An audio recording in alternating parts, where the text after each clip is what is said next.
So hello everyone. तो हम लोग पढ़ रहे थे क्लास 9 का चैप्टर मोशन। तो लास्ट वीडियो में हम लोग पढ़े थे डिस्टेंस एंड डिस्प्लेसमेंट के बारे में। क्या होता है डिस्टेंस, क्या होता है डिस्प्लेसमेंट, उसको हम लोग बहुत अच्छे ढंग से समझे थे, बहुत सारा एग्जांपल भी दिए थे, ठीक है। लेकिन लास्ट वीडियो में आप लोग एक क्वेश्चन दिए थे जिसको बोले थे कि हम आपको नेक्स्ट वीडियो में इसका सॉल्यूशन दिखाएंगे। तो क्वेश्चन क्या था मेरा, कोई एक इंसान था जो 4 किलोमीटर ईस्ट की तरफ चला था, ठीक है। यहाँ पहुँचने के बाद फिर 3 किलोमीटर नॉर्थ की तरफ चला था, फिर यहाँ से 3 किलोमीटर नॉर्थ की तरफ चला था। अभी यहाँ पहुँच गया है, उसका इनिशियल पोजीशन ये था और फाइनल पोजीशन ये हो गया। तो इसमें आप लोग को बताना था कि डिस्टेंस कितना होगा और डिस्प्लेसमेंट कितना होगा। तो आई होप आप लोग इसको कर लिए होंगे, फिर भी हम यहाँ पे एक बार बता देते हैं कि इसका सॉल्यूशन क्या होने वाला है, ठीक है। तो डिस्प्लेसमेंट क्या होता है कि एक्चुअल कितना पाथ वो मूव किया है। तो इधर 4 किलोमीटर मूव किया, इधर 3 किलोमीटर मूव किया, तो एक्चुअल पाथ कितना हो गया 7 किलोमीटर, है ना। लेकिन डिस्प्लेसमेंट क्या 7 किलोमीटर होगा?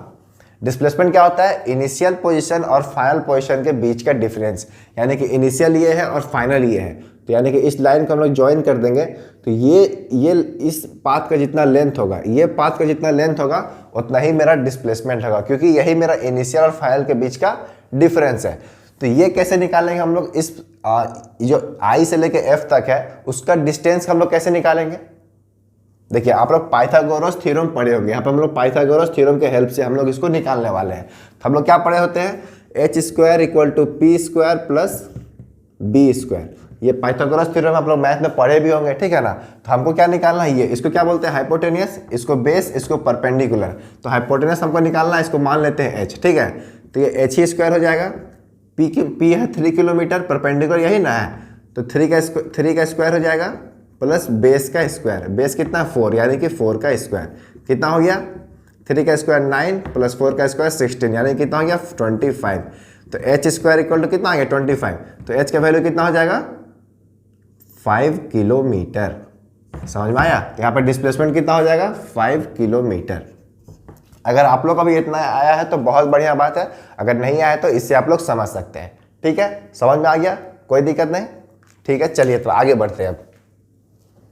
तो आज हम लोग पढ़ने वाले यूनिफॉर्म मोशन क्या होता है, नॉन यूनिफॉर्म मोशन क्या होता है। देखिए पहले हम लोग पढ़ेंगे यूनिफॉर्म मोशन क्या होता है। यूनिफॉर्म मोशन क्या होता है कि कोई एक बॉडी इक्वल डिस्टेंस ट्रेवल करेगा in equal interval of time. समझिएगा, मतलब समझ कीजिए कि कोई कार मूव कर रहा है, कार क्या कर रहा है 10 किलोमीटर पर आवर के हिसाब से मूव कर रहा है। 10 किलोमीटर पर आवर उसका कांस्टेंट स्पीड, उसका स्पीड कहीं चेंज नहीं हो रहा, हाईवे पे चल रहा है, ठीक है ना, जिसका स्पीड कभी चेंज नहीं हो रहा है। हाँ ये बहुत स्लो है, लेकिन फॉर एग्जांपल समझ लीजिए कि 10 किलोमीटर पर आवर के हिसाब से ही चल रहा है, ठीक है। तो इसका मतलब क्या होगा कि हर एक आवर कितना वो डिस्टेंस ट्रेवल कर रहा है 10 किलोमीटर, है ना। यानी कि पहला आवर वो कितना क्या होगा 10 किलोमीटर, ठीक है। फिर सेकेंड आवर कितना किलोमीटर मूव किया होगा 20 किलोमीटर, फिर थर्ड आवर कितना मूव किया होगा 30 किलोमीटर, है ना। यानी कि हर एक आवर में उसका डिस्टेंस कितना ट्रैवल हो रहा है 10-10 किलोमीटर ही हो रहा है। तो इस टाइप का मोशन को क्या बोलेंगे यूनिफॉर्म मोशन। जैसे कि यहाँ पे ये हो गया मेरा 1 आवर कितना ट्रैवल किया 10 किलोमीटर, फिर यहाँ पे 2 आवर में 10 किलोमीटर, यहाँ से यहाँ तक का डिस्टेंस, ठीक है। फिर 3 किलोमीटर, तीसरा आवर में 10 किलोमीटर, यानी कि हर एक आवर वो 10-10 किलोमीटर मूव कर रहा है। तो इस टाइप का मोशन जब भी होगा तो इसको कौन सा मोशन बोलेंगे यूनिफॉर्म मोशन। यानी कि देख रहे ना equal distance in equal interval of time, देख रहे हमेशा गैप कितना है 1 आवर का, 1 आवर का, और डिस्टेंस का गैप कितना है 10 किलोमीटर का, कितना है 10 किलोमीटर का, 10 किलोमीटर का, यानी कि हर एक आवर वो 10-10 किलोमीटर मूव कर रहा है। तो इस टाइप का मोशन क्या बोलेंगे यूनिफॉर्म मोशन के equal distance in equal interval of time. अब देखिए इसका रेयरली एग्जांपल हम लोग को दिखता है हमारे डे टू डे लाइफ में, इसका बहुत कम एग्जांपल है। कोई अगर कार मूव भी करता तो कांस्टेंट स्पीड से मूव नहीं करता, कांस्टेंट स्पीड यानी कि यूनिफॉर्म मोशन में मूव नहीं करता है। जब वो स्टार्ट होता है तो पहले धीरे धीरे स्टार्ट होता है, देखते नहीं कोई भी गाड़ी स्टार्ट होता है क्या होता है धीरे धीरे अपना स्पीड पकड़ता है, यानी कि उसका स्पीड तो क्या कांस्टेंट तो नहीं है, ठीक है ना। तो हम लोग बोल सकते हैं क्या कि यूनिफॉर्म मोशन होगा कि equal distance in equal interval of time travel कर रहा है, बिल्कुल नहीं। तो इसका बहुत कम एग्जांपल होता है यूनिफॉर्म मोशन का हमारे डे टू डे लाइफ में। समझ में आ गया। तो अब बात करते हैं इसका ग्राफ कैसे बनता है। तो इसका ग्राफ आप लोग देखिए इजीली समझिएगा। हम क्या बोले कि equal distance in equal interval of time, तो हम लोग यहाँ पे टाइम का बनाते हैं ग्राफ और डिस्टेंस का, ठीक है ना। टाइम और डिस्टेंस के बीच में कैसा ग्राफ बनेगा, ये मेरा टाइम हो गया और ये मेरा डिस्टेंस हो गया। हम लोग समझने वाले हैं इसका ग्राफ कैसे बनता है। सपोज कीजिए कि कोई मेरा एक गाड़ी है जो मेरा 2 मीटर पर सेकेंड के हिसाब से मूव कर रहा है। 2 मीटर पर सेकेंड कहने का मतलब हर एक सेकेंड में वो 2-2 मीटर मूव कर रहा होगा। तो पहला सेकेंड में कितना डिस्टेंस ट्रैवल किया होगा, 2 मीटर, दूसरा सेकेंड में 4 मीटर, तीसरा सेकेंड में 6 मीटर। अगर हम लोग आगे और बनाए तो चौथा सेकेंड में 8 मीटर। तो यहाँ पे हम लोग क्या देख रहे हैं कि हर एक सेकेंड में 2-2 मीटर वो डिस्टेंस ट्रैवल कर रहा है। तो यानी कि इक्वल इंटरवल ऑफ टाइम में इक्वल डिस्टेंस वो ट्रैवल कर रहा है। समझ में आया? तो इस टाइप का मोशन को क्या बोलेंगे, यूनिफॉर्म मोशन। तो इसका ग्राफ देखिए कैसे बनेगा, समझिएगा इसका ग्राफ कैसे बनेगा। ये मेरा हो गया 1, ये हो गया मेरा 2, ये हो गया 3, ये हो गया 4, इधर हो गया मेरा 1, इधर हो गया 2, 3, 4, नहीं 1 2 3 4 नहीं रखते, 2 2 रखते हैं, ठीक है ना। 2 हो जाएगा, 4 हो जाएगा, 6 हो जाएगा, 8 हो जाएगा, ठीक है। अब देखिए पहला सेकेंड में ये मेरा टाइम का है, लिखिएगा ये मेरा टाइम का है और इधर मेरा डिस्टेंस का है, ठीक है। नीचे वाला मेरा टाइम है और ऊपर वाला क्या है, मेरा डिस्टेंस है। हम लोग डिस्टेंस और टाइम के बीच का ग्राफ बना रहे हैं यूनिफॉर्म मोशन का, ठीक है ना।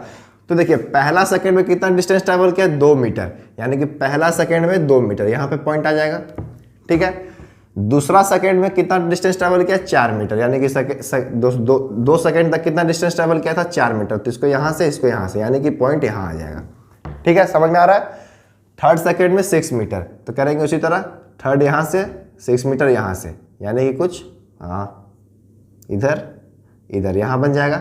चौथा सेकंड में 8 मीटर, यानी कि यहाँ और ये यहाँ, कुछ यहाँ पे बनेगा, ठीक है। तो अगर हम लोग इसको ज्वाइन करें लाइन को, तो देख रहे होंगे आप लोग ये पूरा स्ट्रेट लाइन बन रहा है, ठीक है ना। अभी तो स्ट्रेट दिख नहीं रहा है, बट आप लोग जब स्केल से कीजिएगा तो ये पूरा स्ट्रेट बनता है, यानी कि graph between the distance time graph is straight line. क्या लिखा हुआ देखिए, the distance time graph for uniform motion is straight line, straight line बनता है, ठीक है ना। अगर आप लोग इसको स्केल से खुद से कीजिएगा तो ये पूरा स्ट्रेट बनता है, समझ में आ रहा है। अगर ये कोई मेरा डिस्टेंस टाइम ग्राफ है, डिस्टेंस है और ये टाइम है, ठीक है, और ये पूरा स्ट्रेट है ऐसे करके, तो इसका मतलब क्या हुआ, कौन सा मोशन होगा यहाँ पे, यूनिफॉर्म मोशन होगा। तो इसको बोलते हैं यूनिफॉर्म मोशन, जो equal distance in equal interval of time में ट्रैवल करता है। समझ में आ गया। यूनिफॉर्म मोशन में कोई दिक्कत तो नहीं होना चाहिए अब, तो इसको आप लोग अब नोट डाउन कर सकते हैं। तो अभी तक आप लोग समझ गए कि यूनिफॉर्म मोशन क्या होता है, ठीक है। अब हम लोग आगे बढ़ते हैं। अब हम लोग पढ़ने वाले हैं नॉन यूनिफॉर्म मोशन क्या होता है। Non uniform motion just opposite है यूनिफॉर्म मोशन का, ठीक है ना। नॉन यूनिफॉर्म मोशन में क्या होता है, कोई body equal interval of time में अनइक्वल डिस्टेंस ट्रेवल करेगा। जस्ट फॉर एग्जांपल कोई कार मूव कर रहा है, ठीक है ना, तो पहला सेकेंड में वो 10 मीटर मूव किया, ठीक है, और दूसरा सेकेंड में वो टोटल 16 मीटर मूव किया सेकेंड में, ठीक है ना, और थर्ड सेकेंड में वो 30 मीटर मूव किया। तो देख रहे हैं कि हर एक टाइम कितना गैप हो रहा है, 1 सेकेंड का, है ना। टाइम का इंटरवल कितना है, 1 सेकेंड का। उसी तरह आगे करेंगे थोड़ा, तो 4th सेकेंड में वो मूव किया है 39 मीटर का, ठीक है।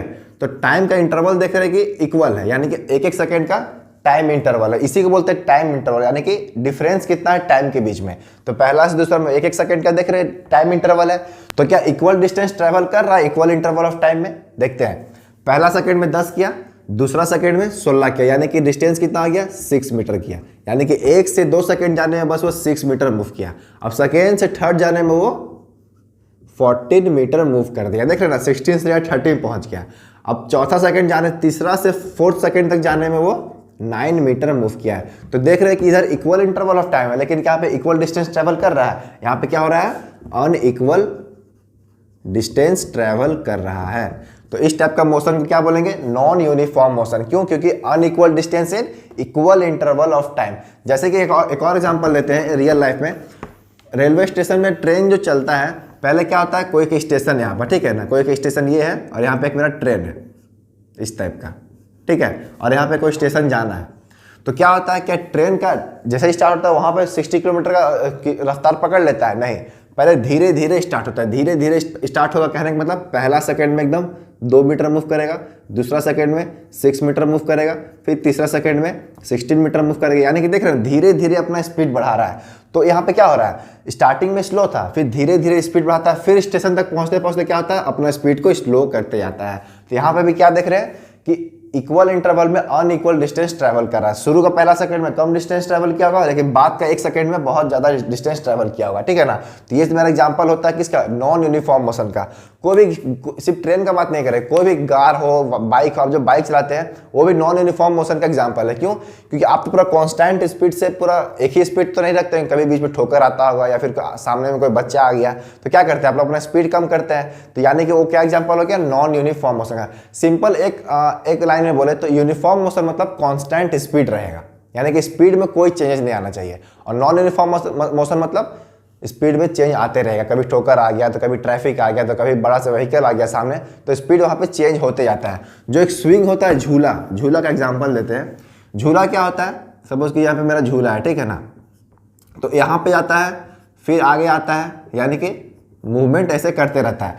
तो यहाँ पे जब रहता है देखते हैं पूरा एकदम ये रेस्ट में आता है, फिर यहाँ से धीरे धीरे स्पीड पकड़ता है, यहाँ पे पूरा स्पीड पकड़ के फिर वो ऊपर चले जाता है, फिर ऊपर जाके रेस्ट हो जाता है, फिर यहाँ पे धीरे धीरे स्पीड पकड़ता है, फिर यहाँ पे स्पीड सबसे ज़्यादा मैक्सिमम स्पीड यहाँ होता है, फिर यहाँ जाता है। यानी कि देख रहे इस रेंज में स्पीड कम होता है और इस रेंज में भी स्पीड कम होता है, मैक्सिमम स्पीड कहाँ होता है, इस रेंज में। तो ये भी किसका एग्जाम्पल हो गया, नॉन यूनिफॉर्म मोशन का। या इसका मतलब कॉन्स्टेंटली इसका क्या हो रहा है, स्पीड चेंज होते जा रहा है, यहाँ पे ज़्यादा, यहाँ पे कम स्पीड है, यहाँ पे ज़्यादा स्पीड है, फिर यहाँ पे कम हो जा रहा है। तो हम लोग इसे क्या बोलेंगे, अनइक्वल डिस्टेंस ट्रेवल कर रहा है इक्वल इंटरवल ऑफ टाइम के बीच में। समझ में आ गया। अब इसका ग्राफ का बात करते हैं। देखिए the distance time graph of distance time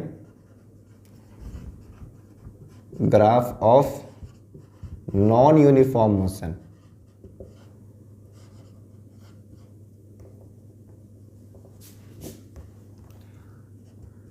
non uniform motion is curve line. अब देखिए यूनिफॉर्म मोशन में क्या देखे थे कि डिस्टेंस टाइम ग्राफ क्या होता है, उसका लाइन क्या होता है, पूरा स्ट्रेट होता है ना, पूरा 45 डिग्री के एंगल में बनाता है। लेकिन नॉन यूनिफॉर्म मोशन में क्या होता है, थोड़ा सा कर्व होता है। कर्व कहने का मतलब सपोज कीजिए इधर मेरा टाइम का है और ये मेरा डिस्टेंस का है, ठीक है ना। तो कर्व किस तरह का होगा, इस तरह का होगा। यानी कि स्टार्टिंग में इसका स्पीड स्लो है, फिर आगे जाके इसका स्पीड पूरा बढ़ने लगता है, इसका मतलब यही होता है, ठीक है। तो ये होगा इसका डिस्टेंस टाइम ग्राफ का ग्राफ लाइन। समझ में आ गया। और इसे आपको याद क्या रखना है कि नॉन यूनिफॉर्म मोशन को हम लोग एक्सीलरेटेड मोशन भी बोलते हैं, एक्सीलरेटेड मोशन भी बोलते हैं। अभी बस आप लोग इतना ही जानिए कि नॉन यूनिफॉर्म मोशन को हम लोग एक्सीलरेटेड मोशन भी बोलते हैं।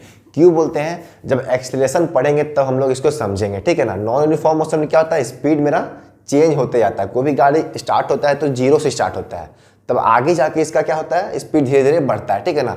तो इसलिए हम लोग इसे क्या बोलते हैं, एक्सीलरेट कर रहा है। इसलिए हम नॉन यूनिफॉर्म मोशन को एक्सीलरेटेड मोशन भी बोलते हैं। इसको हम लोग और अच्छे से समझेंगे जब हम लोग आने वाला वीडियो में एक्सीलरेशन पढ़ेंगे, ठीक है। देखिए आपको इतना याद रखना है कि यूनिफॉर्म मोशन में डिस्टेंस और टाइम का ग्राफ क्या होता है, पूरा स्ट्रेट पाथ बनता है, ठीक है। ये हो गया मेरा यूनिफॉर्म मोशन का, यूनिफॉर्म मोशन का। और डिस्टेंस और टाइम ग्राफ का कैसा ग्राफ बनेगा, कर्व ग्राफ बनेगा। तो ये मेरा क्या होगा, नॉन यूनिफॉर्म मोशन का, ठीक है ना। बस इतना आपको याद रखना है, ठीक है। समझ में आ गया यूनिफॉर्म मोशन और नॉन यूनिफॉर्म मोशन।